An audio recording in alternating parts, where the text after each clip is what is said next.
ಬೆಳಿಗ್ಗೆ 5 ಗಂಟೆಗೆ ಎದ್ದೇ ದಿನವನ್ನು ಆರಂಭಿಸುತ್ತಿದ್ದ ಶಿವಣ್ಣ ಅವನ ಜೀವನವೇ ಒಂದು ಚಿಕ್ಕ ಸಲೂನ್. ಪ್ರತಿದಿನ ಅಂಗಡಿ ಬಾಗಿಲು ತೆರೆದರೂ ಗ್ರಾಹಕರು ಬರುತ್ತಾರೋ ಇಲ್ಲವೋ ಎಂಬ ಚಿಂತೆ ಅವನ ಮನಸ್ಸನ್ನು ಕಾಡುತ್ತಿತ್ತು. ಒಮ್ಮೆ ಅಂಗಡಿಯಲ್ಲಿ ದಿನವಿಡೀ ಕಾದರೂ ಕೇವಲ 2 ಗ್ರಾಹಕರು ಮಾತ್ರ ಬಂದರು. ಬಂದ ಹಣದಿಂದ ಅಂಗಡಿಯ ಬಾಡಿಗೆ, ವಿದ್ಯುತ್ ಬಿಲ್, ಮನೆಯ ಖರ್ಚು ಯಾವುದನ್ನೂ ಸರಿಯಾಗಿ ನಿಭಾಯಿಸಲು ಆಗಲಿಲ್ಲ.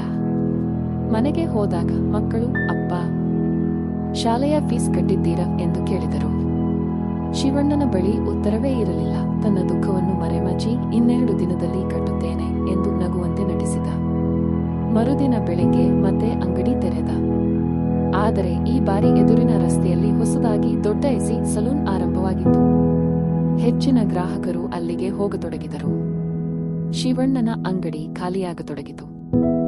ಒಂದು ದಿನ ಅಂಗಡಿಯಲ್ಲೇ ಒಬ್ಬನೇ ಕುಳಿತು ಕನ್ನಡಿಯಲ್ಲಿ ತನ್ನ ಮುಖ ನೋಡುತ್ತಾ ಕಣ್ಣೀರು ಹಾಕಿದ. ಇಷ್ಟು ವರ್ಷ ಪ್ರಾಮಾಣಿಕವಾಗಿ ದುಡಿದರೂ ನನ್ನ ಬದುಕು ಏಕೆ ಹೀಗಾಯಿತು ಎಂದು ದೇವರನ್ನು ಕೇಳಿಕೊಂಡ. ಆದರೂ ಅವನು ಸೋಲಲಿಲ್ಲ. ಪ್ರತಿದಿನ ಸಮಯಕ್ಕೆ ಅಂಗಡಿ ತೆರೆದ.